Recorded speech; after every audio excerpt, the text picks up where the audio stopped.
Moral learners पेश करते हैं द मुरब्बी सीरीज। इस हफ्ते मुलाकात कीजिए कैम्ब्रिज सेंट्रल मॉस्क के खतीब, यूनिवर्सिटी ऑफ कैम्ब्रिज के प्रोफेसर, कैम्ब्रिज मुस्लिम कॉलेज के डीन और 2010 में बरतानिया के मोस्ट इन्फ्लुएंशियल मुस्लिम करार पाने वाले शेख अब्दुल हकीम मुराद से। Assalamu Alaikum wa rahmatullahi wa barakatuhu. On behalf of moral learners, I would like to welcome Shaykh Abdal Hakim Murad, whom everybody present here joining us now can see on the screen, hopefully. And I'd like to start off by paying my salams to Shaykh. Assalamu Alaikum wa rahmatullahi wa barakatuh. Alaikum assalam. Shaykh Abdal Hakim Murad, for those of you who on the off chance might not be familiar with, is Dean of the Cambridge Muslim College, and he is the Shaykh Zaid Lecturer in Islamic Studies at the University of Cambridge. And his publications and his influential work on all media may be accessed by anybody online, and it ranges from philosophic, historical works and religious works to something which I would like to introduce to my viewers right now, and which is going to be our segue to the first question as well, which is this book called Montmorency's Book of Rhymes. So Sheikh Abdul Hakim Murad, welcome to the show. I'd like to start off by asking you about you. How is it that you traveled from being Timothy Winter to becoming Sheikh Abdul Hakim Murad? And because we have been overwhelmed with questions, so I have decided to cluster these questions. And so in your response, I'd appreciate if you can weave in the story of how you continue to being Timothy Winter in retaining your interests in melody and in so many other aspects of your English upbringing. Well, everybody asks a convert how they came to Islam. My story is a fairly dusty and bookish one, I would say, and I don't want to push your esteemed listeners to sleep. But what one notices as one progresses through time on the journey of life, and I recently celebrated my 40th birthday as a Muslim, so there's some kind of Deen or chilla, perhaps you'd call it in your part of the world. So maybe I'm starting to acquire the rushd, the maturity that we all aspire to at some point. But we do have a significant convert movement in the UK at the moment. According to census figures, there's about 100,000 new Muslims in the UK. The 2011 census, it may well have gone up since then. So I'm not a very unusual creature. But what one does see with these stories is that whatever might be the waves on the surface, it's the divine currents underneath and the life of the ruh and the winds that blow it that is really what's going on. And very often one struggles to understand exactly what winds blow some people into the safe harbor of Islam and what don't. So one is still learning, still interpreting what was, of course, the great transformative experience of one's life. So were there any influences on your intellectual life? Did you have any moral questions or any other kinds of exploratory queries that took you to Islam in your early years? Well, we are talking about early years indeed. So it's a kind of teenage journey. It's a question of eager teenagers sitting around with black coffee late at night in a Cambridge study, trying to ponder the meaning of life on usually a rather slim evidence base. But the 70s, I suppose, was an interesting decade insofar as there was still a certain amount of religiosity left in British and European society, and there was an interest in Eastern spiritualities as well. I think the colonial age had ended and had opened the doors of people to a more respectful and appreciative recognition of other cultures and their spiritual heritage. We had in, I think it was 1976, something called the Festival of Islam, which was a huge event in London, opened by the Queen and the Archbishop of Canterbury, which brought together all kinds of thinkers, artists, artifacts from around the Islamic world, and really kind of launched Islam as a civilizational principle across the English intelligence. So that might have been one of the triggers, I think, not only me, but the journeys of quite a few of my disciples. So, can you recall any particular books that you read, or any people that you heard or encountered in those years when you were considering Islam among other faiths? Well, it was, as I say, a rather bookish journey. I didn't encounter any angels or have any significant dreams that I can remember. It was largely a process of comparisons, and I know at the time of the Festival of Islam, a number of books came out which have since been reprinted and have become classics in their way. So Titus Burkhart's book, Art of Islam, was something that I saved up my pocket money to buy, somewhat to the to some of my friends. And that, I think, was a very good introduction to Islamic civilization in its most accessible form, because so many Westerners do come to Islam through its art and culture. And that was one of the key doors for people coming into Islam at the time. And that book in particular seemed to explain Islamic art not just as the concatenation of various historical civilizational processes which converged in the Near East, but rather as the bodying forth of the spirit of the civilization.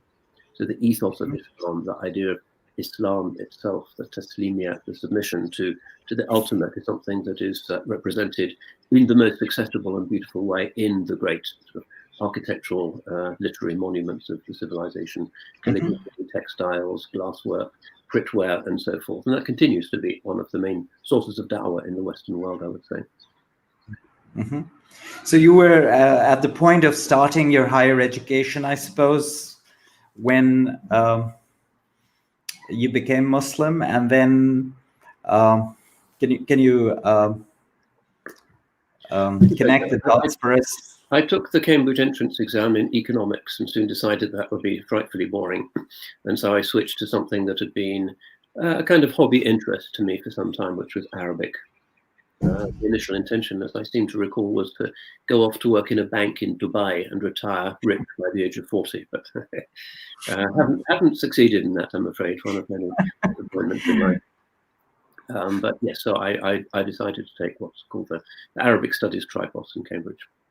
Okay, and then we read in your biographical accounts that you also went to Yemen and to other places. Of course, you went to Al-Azhar as well. So how did this come about? Well, that was following the conversion. Very often what happens is that people are convinced by Islam on the kind of theoretical level or through looking at the glories of its civilization. And then sometimes when their plane touches down in a Muslim capital for the first time, it can be a bit of a shock seeing the reality. So yes, after my conversion, I spent some time in Egypt, 3 years there, 3 years also in the Hijaz, spent some time in Turkey. Yeah, but Western Islam is kind of autonomous now. I don't think it's really necessary for seekers of knowledge to leave Europe, particularly due to the disturbance and the trouble and often political interference in so many Muslim countries, unfortunately. So we have great institutions here, and we can take scholars up to a pretty high level. That wasn't the case in 1979, for sure. But increasingly we find that our young scholars are seeking sort of local institutions and local training facilities for their path to sacred knowledge. Okay.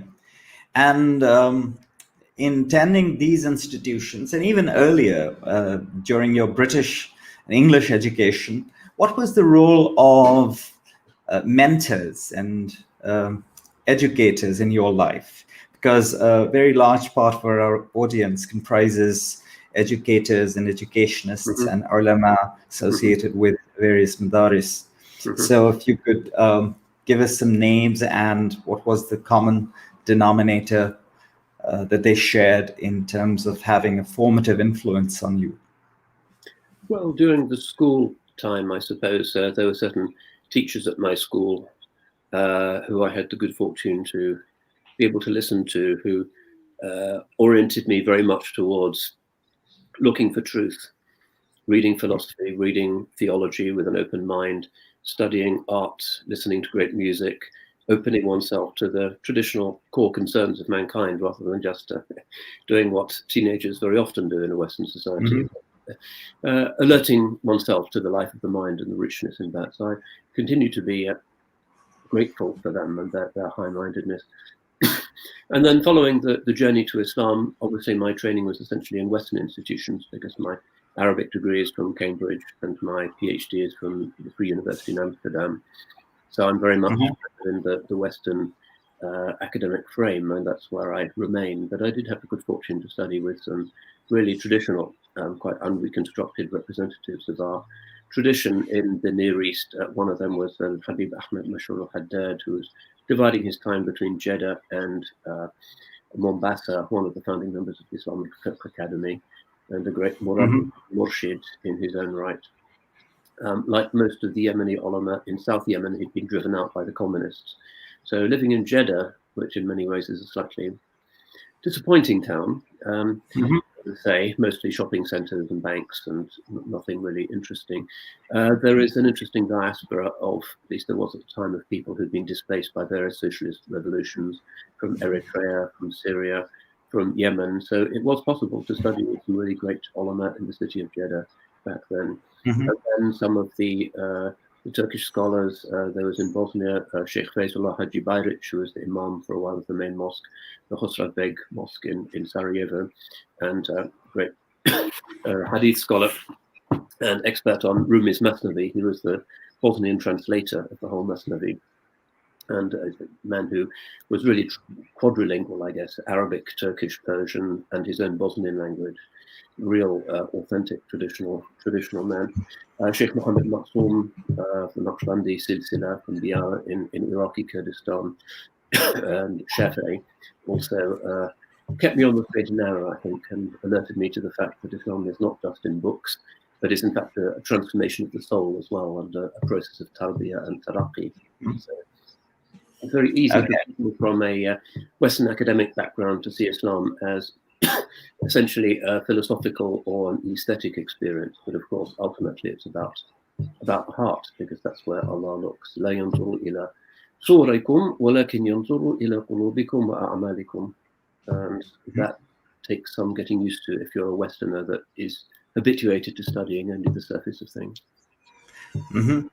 Okay, so one question that a lot of people have asked is regarding the role of educators in an Islamic institution and in general in schools and colleges and Muslim societies. So based on your own experience as a student of Islamic studies, Islamic learning in Muslim settings, and where you've had these inspiring people you've mentioned, what lessons can we learn about Islamic teaching if we want to create an apparatus for preparing Islamic educators in Muslim societies? What are the qualities of a good Islamic educator? Well, the journey that I took from the Western academic paradigm into the traditional Islamic world of ijazas and memorization was a paradigm shift, really. And I'm fortunate enough, as it were, to be old enough to remember scholars who are from a generation that had been formed, say, in the Ottoman Empire and before the age of empires. You could see how a scholar traditionally was, rather than somebody who'd been brought up by people anxious about Western colonial rule, where Islam becomes a vehicle for resentment and national liberation, rather than what it always was historically and prophetically. So I was just telling my amazed children recently that one of the people who I most respected when I was living in Jeddah was a very old Sayyid, who I think only spoke Arabic.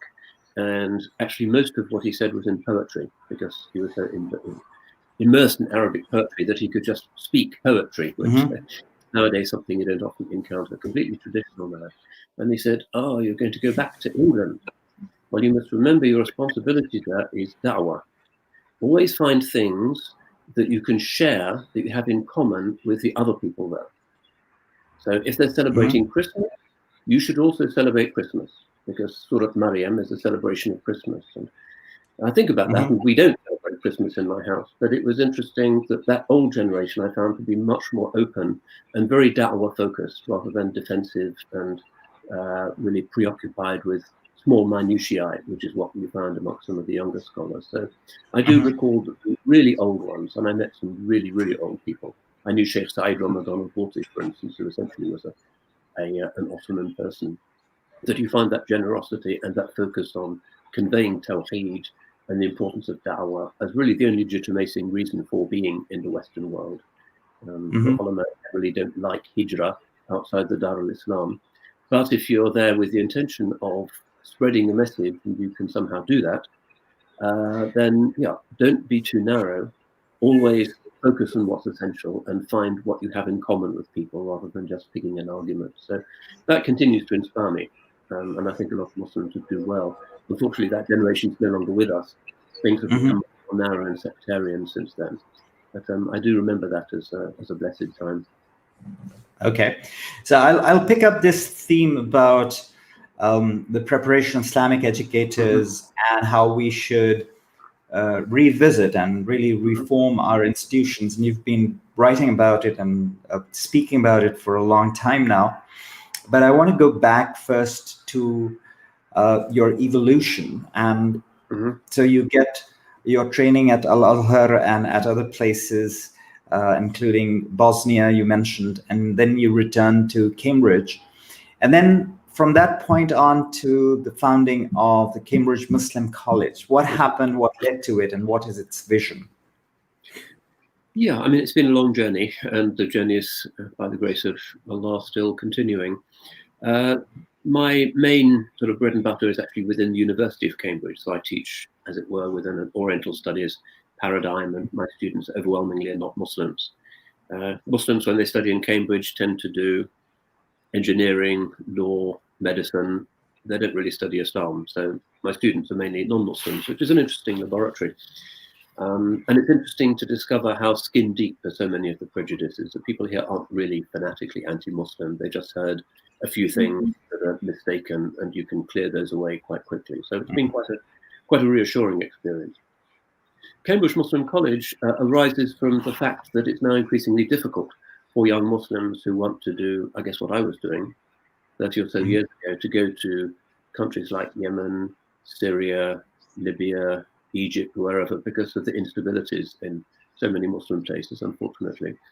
And that we need to develop our own institutions in the Western world that will be free of any government interference and will allow us to teach the traditional Uloom, but with a view to explaining to the graduates how those things are actually useful in a modern context.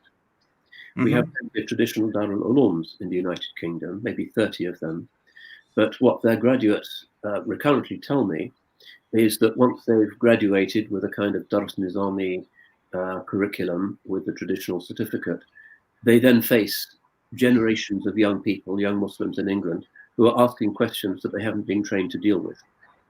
And there's a significant crisis, and many of them end up feeling rather depressed or useless, or they just have to learn through surfing the web or something what might be the Islamic answers to these things, like climate change, the singularity, gender fluidity. These are big questions that young people are asking now, and they're not really dealt with in the Darul Uloom. So there's a kind of poor fit between the traditional curriculum and the actual needs of young, often quite precarious Muslims in the communities in the Western world.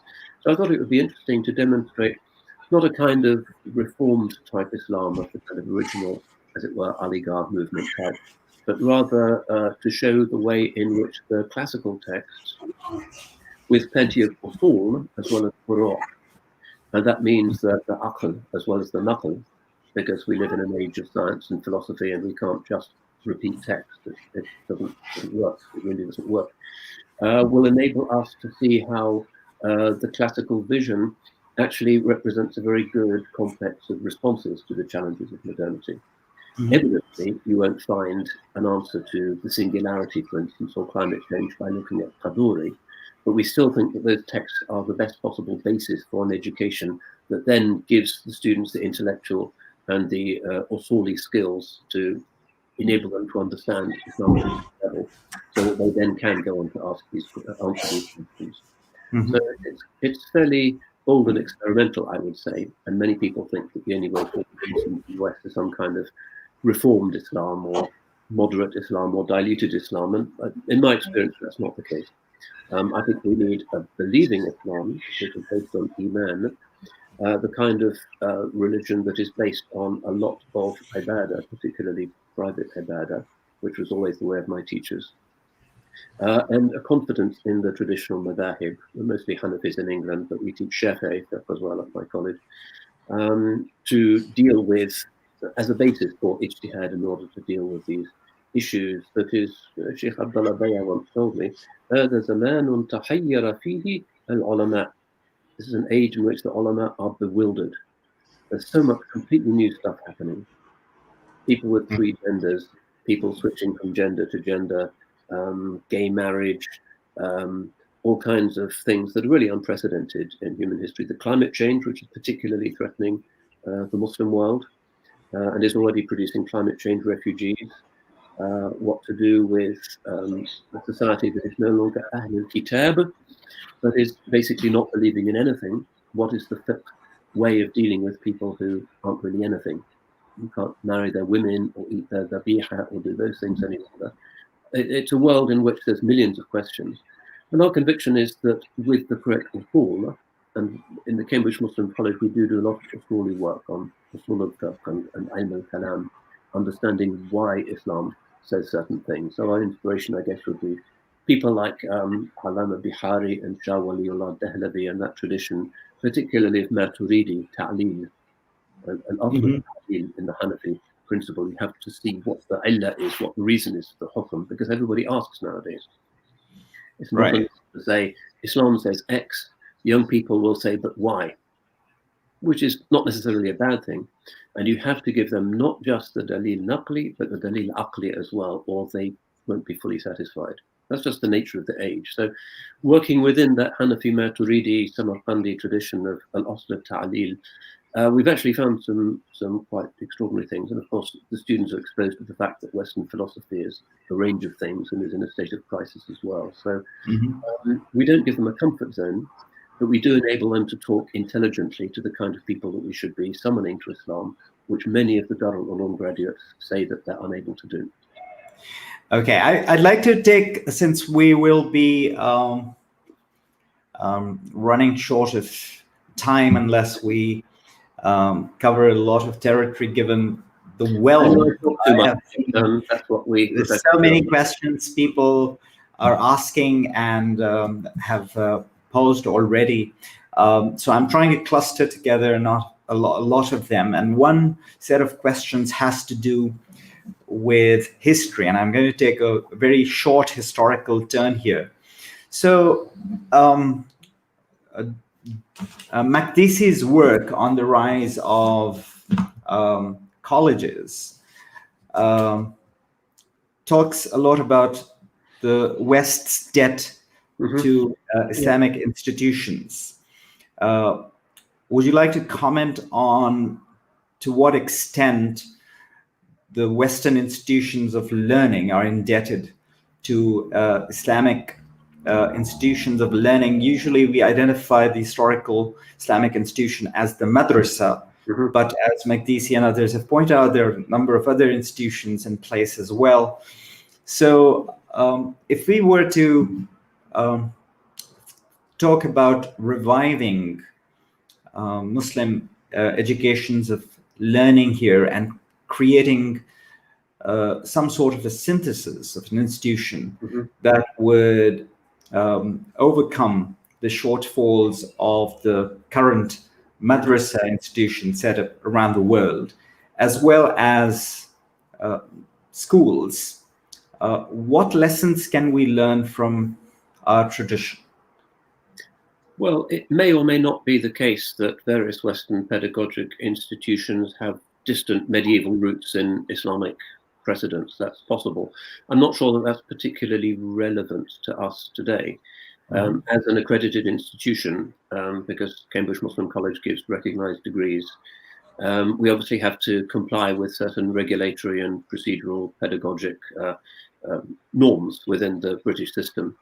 But we're trying to work within that in a way that I think will facilitate this return to the ma'qul. If you look at the various crises that Islamic civilization has faced, and that of Imam al-Ghazali particularly, where so many of his generation were reading Ibn Sina and were doubting God's knowledge of the Juz'iyat and denying the Qiyamah effectively. And this was a real crisis. And it was because of Ibn Sina's reliance on the ma'qul that the only way of refuting that is to become better at the ma'qul than the falasifa themselves. And this was Imam al-Ghazali's great book, Tahafut al-Falasifa, in which he really went into the thought of Ibn Sina and showed its internal contradictions. And that was the solution. And from that time on, the falasifa were quiet in Islamic civilization, with a few exceptions. So we need to fight the same battle today. We can't just run back to the books and say, Haddathana Shu'ba as an answer to questions about the singularity or artificial intelligence. It's not working for an increasing number of our young people. Instead, we need to use the ma'qul. And unfortunately, in the Islamic world, for instance, even in the subcontinent, if you look at the story of the kind of Lucknow Firangi Mahal curriculum and how the texts were adjusted over the years, you find that the origins of that tradition is a very distinguished Maturidi, Hanafi, Samarkandi tradition that goes right back to really Imam al-Ghazali, the Nizamiya, to that Ash'ari world that was dialoguing with it. But then in the last 200 or 300 years, there's been a move away from the ma'qul and towards the manqul. And a lot of the Darul Uloom students are not really very good at dealing critically with ideas. They can regurgitate facts, and those are true facts usually. But when it comes to debating somebody who doesn't accept that tradition at all, they're not very effective. So you have, again, in your tradition, Abdul Majid Daryabadi, who I gave a talk about recently, an example of somebody who was kind of out of Islam by Western philosophy, and then found his way back, but without rejecting it, but using it to understand where it was actually leading. And I think that's the way it has to be. So we are not trying to break with the tradition, but to get back to the greatness of the tradition when Muslims were happy to deal with ideas, to accept challenges, rather than just to be memorizing machines, which is unfortunately what some of the Darul Ulooms have become nowadays. Okay, so a general question that arises from the conversation we've had so far and also ties in with a couple of questions that people have asked is if there is a possibility of a Muslim perspective on world history. So if history is always from a certain point of view, would you does this position appeal to you? Is this a possibility? Do you think there needs to be work done on this?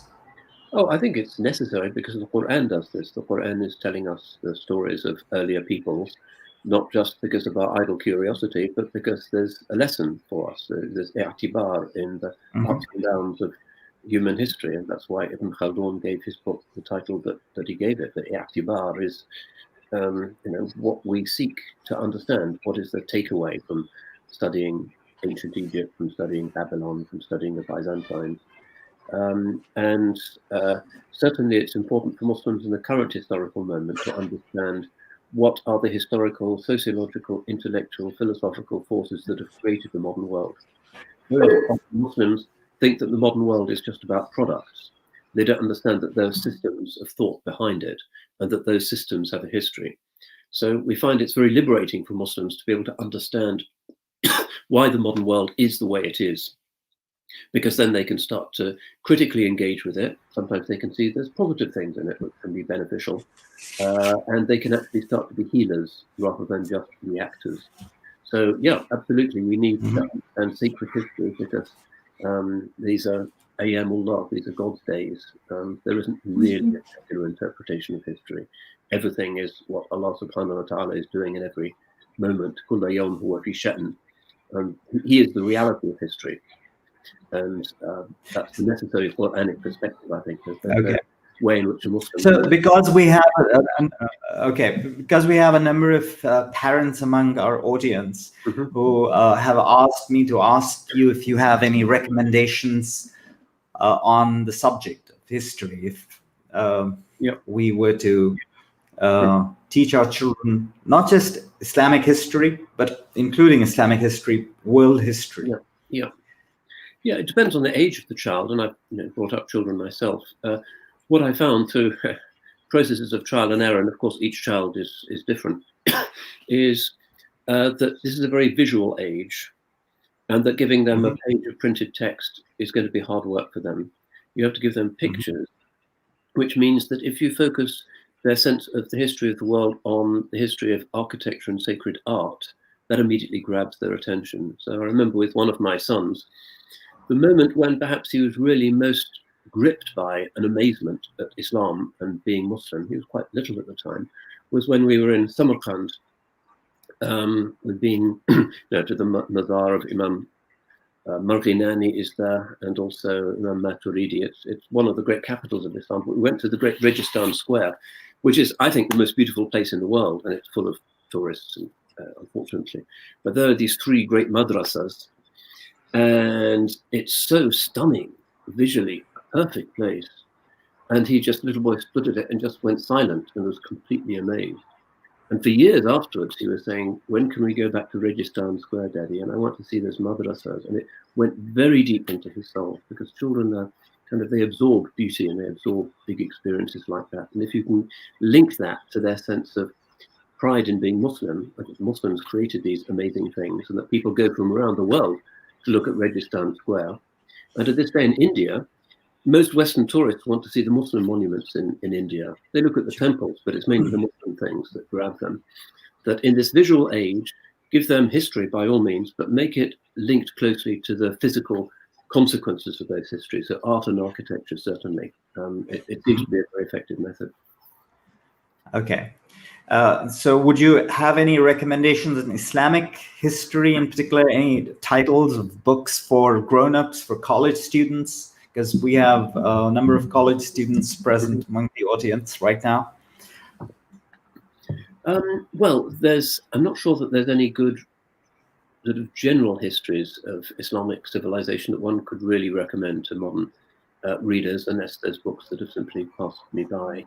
The one that we tend to use academically is Marshall Hodgson's book, Adventure of Islam. He was acquainted that the book has been found very helpful by Muslims who are trying to see at least the outward form of things. But sacred history, and what has God been doing at particular junctions of the history of the Ummah, I think that book remains to be written. Okay. So there is room, a lot of room there. Yes, we've been very lazy. Okay, I want to come to your piece, the 2016 piece that you contributed to the Philosophies of Education volume. Education as Drawing Out. Yeah. And in a talk that you gave based on that piece, in response to a question, you say, and I'm quoting you, young people are disillusioned and actively atheistic.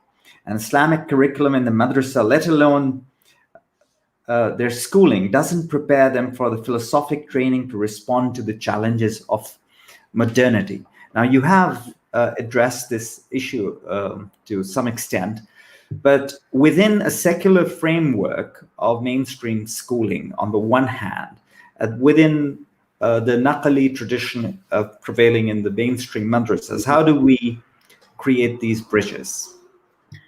Well, we have, as one of our historic programs at the Cambridge Muslim College, a one-year diploma for Darul Uloom graduates. And they come from both the Deobandi and the Brailvi tradition. And the idea is to take them, out of respect for them and their curriculum and their teachers, and to teach them all of the things that they really need to know to function in the modern world, but haven't been taught. So they need to understand what is the modern world? Where does it come from? What are its prevailing ideas? They need to understand about other religions, so we take them to the Vatican and they meet the Pope, and that's another experience for them. What about science? What are the implications of the singularity for Islam? They say in 10 years' time it's going to wipe out Bani Adam. What does Islam say about that? What are the implications of nanotechnology, the implications of climate change, all of these big contemporary issues that young Muslims, 95% of whom in Britain don't go to Muslim schools, are asking. Their parents can't really explain them. Sometimes the alim at the mosque can't explain either, and so they fall into doubt and confusion. So we really need to equip them with these intellectual weapons, because in most cases it's not difficult to determine a very beautiful Islamic response to these things. But the Darul Ulooms are not equipping them with that, and so that's something that we're trying to remedy. Mm-hmm. Okay, great. So I want to move on to another set of questions, and that has to do with your most recent book, Traveling Home, which you announce is a set of disparate essays that you wrote. But in the introduction, you also create a thread that ties these essays, and you propose what you call the theory of Abrahamic mobility, which is the idea, if I'm crudely paraphrasing you, that Islam finds its home wherever it goes. Muslims can grow their roots wherever they are. So a number of people have asked, how do we reconcile this idea of patriotism towards one's land, one's place, and in the current post-colonial era, it means the nation state for the most part. How do we reconcile our fidelity to our country with our obligation towards the Ummah, given that what's happening in the Middle East, in Kashmir, and so many other places? Well, there's two types of patriotism. There's the one which is a sense of particular attachment, maybe a spiritual attachment to a place. And there's the other, which is a sense of loyalty to the government of the day. The first kind of patriotism is, necessary insofar as we say, وَجُعِلَتْ لِيَ الْأَرْضُ مَسْجِدًا. One of the khasa'is of the Holy Prophet, ﷺ, is that the whole earth has been made a place of prostration for him and his ummah. This is part of the universality of Islam.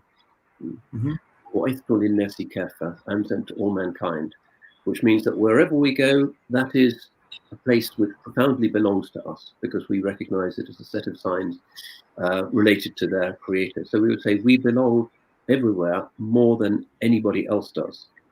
And that's part of the theology that the book is developing. So Muslims belong in Britain more than other communities because of this universalism, that we recognize the land as a land of signs. In terms of politics, well, plenty of people in Britain, whether they're Muslim or not, don't like many of the government's policies. So being part of the nation state doesn't mean that you have to agree with British adventures in the Middle East or Brexit or any of those other things, and that's understood. It's not a totalitarian system, as it is in some Muslim countries, unfortunately, where disagreement with state policy is regarded as a kind of disloyalty. That's not the case, and Muslims in many ways, the Western world, are still freer to express themselves Islamically than they are, unfortunately, in a lot of Muslim countries where there's a lot of censorship and a lot of pressure to comply with the regime's preferences. Okay, great. I would like you to spell out a little bit what you do so well in your book and in a number of lectures where you talk about being British, being more than just being patriotic, and it's getting more and more challenging to define what it means to be British. And of course, when I ask this question, that's applicable to anyone and everybody, no matter what their national commitment may be. So what makes it problematic? Well, If you look at all of the polls, you'll see that generally British Muslims are ahead of most other communities on most of the indicators of national belonging. So Muslims are more likely than non-Muslims in England to feel British. They're more likely to have confidence in the state and its institutions. They have more respect for the judiciary. They're more likely to trust the police. This has been shown again and again. So the Times, no, it was The Economist, ran a piece recently that reported on this, on British Muslims, pious, loyal and unhappy was the title in The Economist, because all the indications show that Muslims do feel a very strong sense of membership of the British community, however one defines that. The problem essentially arises in the fact that the country is unmooring itself from its traditional historical roots, and that the wave of populism that you see across Europe now, that's more or less empowered in places like Hungary and perhaps France, and which we haven't quite reached yet in Britain, is the traditional mechanism whereby insecurities caused by rapid social and economic change tend to find immigrants and foreigners as their scapegoats. Just as in the 1920s and 1930s in Germany, it was Jewish communities. In rapidly changing, unsettled, globalizing Europe today, it tends to be Muslims who are the lightning rod for these insecurities. Even though the confiscation of European identity has been the result of Hollywood and globalizing processes, it's not really the fault of immigrants that Europeans are losing touch with their own heritage. I don't see why it should be, but still they tend to be the ones who are most conspicuously different and the sacrificial victims. So this, I think, is a source of concern. And sometimes because that likes to present Muslims as being paradigmatic foreigners, it can make some Muslims feel that, well, they don't want us, so we'd better not feel part of this place. So it tends to be a self-fulfilling prophecy, which I think is very unfortunate, of course, very bad for the dawah process. The other factor is, of course, that there's a lunatic fringe, a tiny percentage of Muslims who sympathize with extremist groups. And even though there haven't been that many major terrorist atrocities by Muslims in Europe, still they do massively increase prejudice against Muslims and make life harder for us on all levels of society, justifying all kinds of new attitudes, journalistic prejudice. Islamophobia is largely a consequence of terrorism in Europe, I would say. Mm-hmm. Okay, thanks a lot for that elaboration. One other question that relates to your personal self has to do with your very wide-ranging interests. And people are really curious about how many languages you know and the various forays you've taken in translating nasheeds from Turkish and Farsi and into English and other languages as well.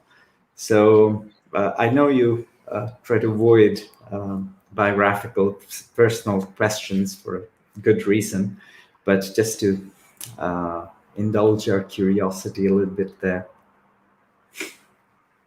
Yes, I was actually in my khutbah today, I was talking about Khalid bin Ma'dan, who used to say, of whom it was said, إِذَا كَثُرَتْ حَلْقَتُهُ قَامَ مَخَافَةُ الشُّهْرَةِ. He didn't like to have a lot of people in his majlis, and if there were, he would get up because he didn't want to be well known. And I think that was the way of certainly of my teachers, that I would spend years with them, but I still wouldn't know anything about their lives because it never really came up. They were just interested in Allah and His Messenger and trying to knock me into shape. But I didn't know anything about their family life really, or where they'd been, or how many languages they knew. It just wasn't something that would come up in the conversation. And unfortunately, we tend to be rather celebrity-oriented nowadays as a result of Western influence. I don't think this is a particularly healthy thing, but we just say that whatever fadl one has is from Allah subhanahu wa ta'ala. He is the real teacher and the real Murabbi. And so it's not really an achievement if we know languages or other things. It's His gift and His wali al-tawfiq. MashaAllah, MashaAllah.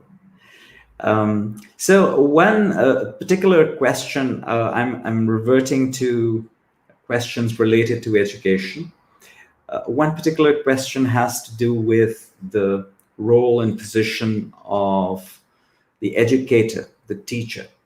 So as you see the title of our series is the Murabbi. Mhm. And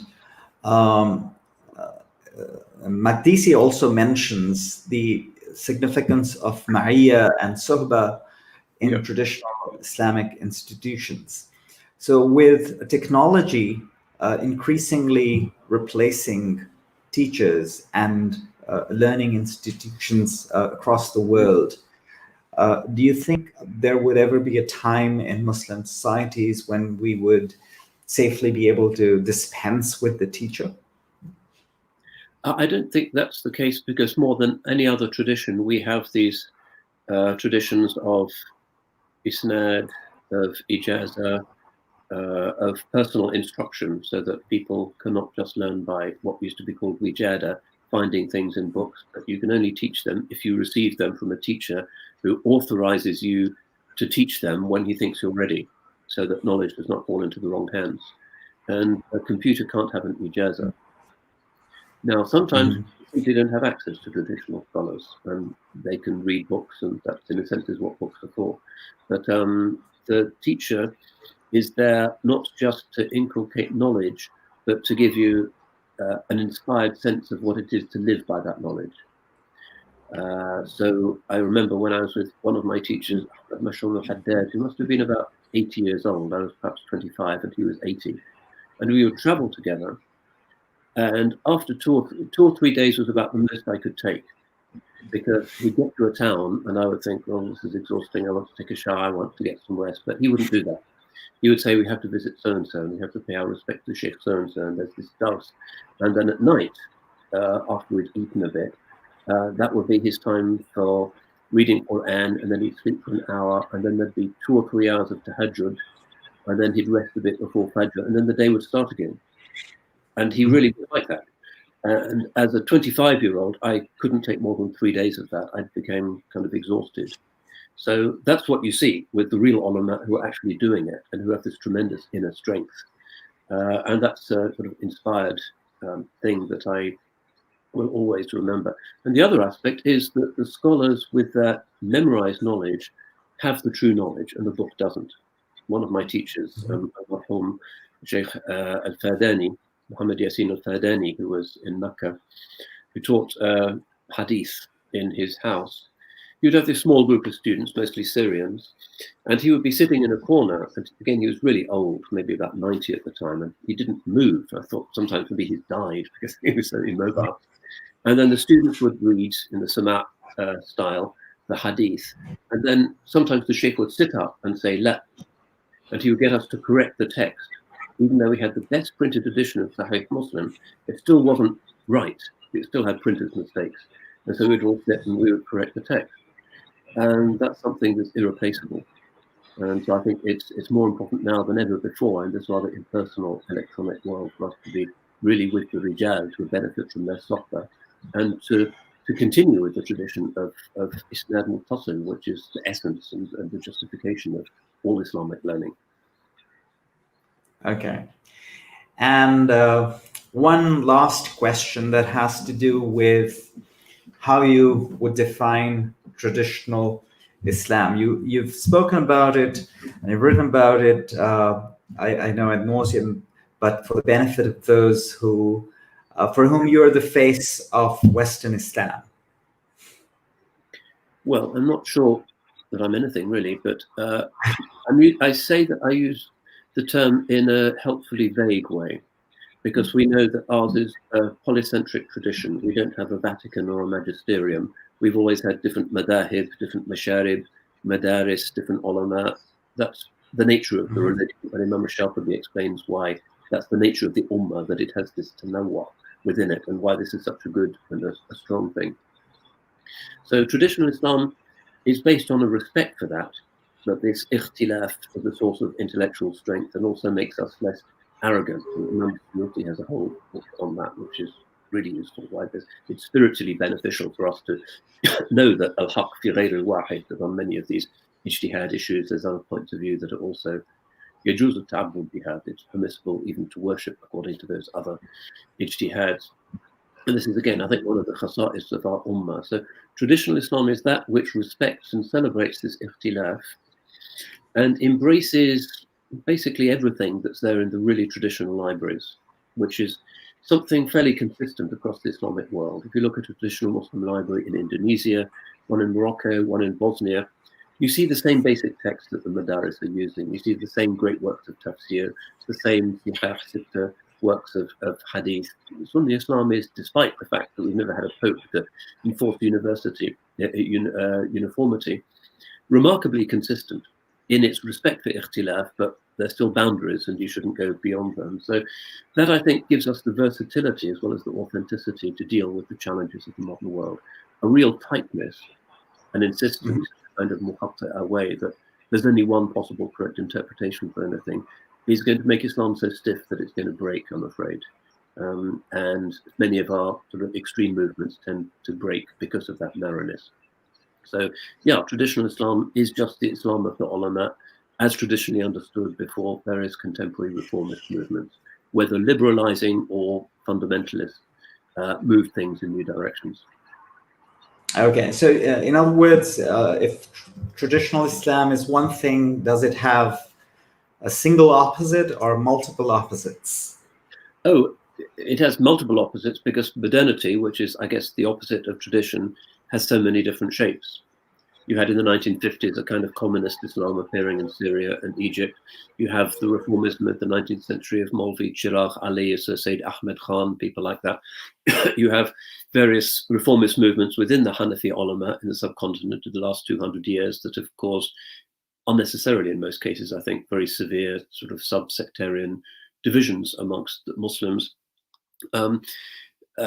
These are all things that can be resolved with proper use of the usul.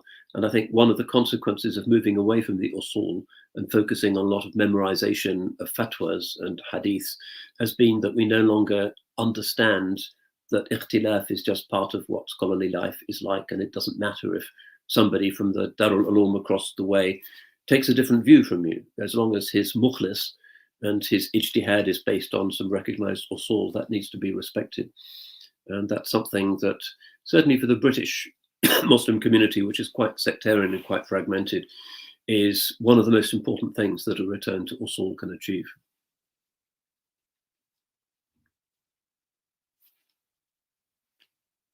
Much that I'd like to continue.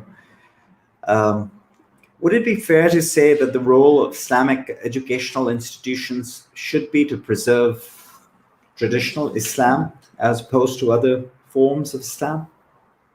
Yeah, I mean, I come out of essentially a Western academic formation. Cambridge is the city of Newton and Darwin, and we're secular troublemakers for the most part. And then I discovered this alternative paradigm. The Muslim Ummah is the only Ummah, I think, globally that has retained a large infrastructure of non-Western educational strategies. And my conclusion is that the traditional curriculum might need to be made more traditional by the inclusion of more of the maqoulat. And it might need to be updated insofar as students need to learn new things, and maybe new languages, particularly if they're living in the West. But the heart of the thing is intact and should be allowed to be intact. And the reformist idea, particularly in the 19th century, the kind of sort of Afghani sort of notion, which held that the tradition actually led to a certain narrowing, which the Muslim world couldn't afford, is actually wrong. And I think that the tradition actually is extremely broad and does have plenty of room for variant ijtihads and new ijtihads if it's all properly understood. So as a foundation, I've always been very much in favor of the Darul Uloom world, and I think that our college has a good relationship with them. We're not reformist. We merely want to be Ghazalian in the sense that we need to learn the language of the challenges and to see how the tradition could be mobilized successfully to defeat them, to protect the faith of the Muslims. Mm-hmm. All right. With that, I'd like to thank you on behalf of Model Learners once again. Thank you, Shaykh Abdal Hakim Murad, for being so generous with your time and answering our questions.